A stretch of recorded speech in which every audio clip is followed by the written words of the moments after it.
How to cancel subscription in OpenArt AI. So let's go to OpenArt AI.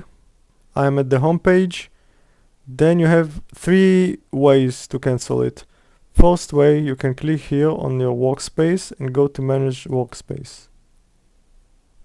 And then click manage subscription.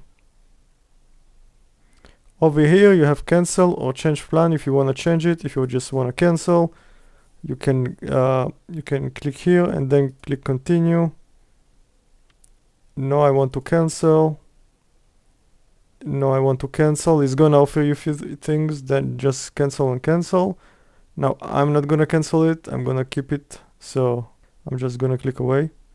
The other way, if you don't see workspace, go to your profile on the right side and go to manage account. And again, manage subscription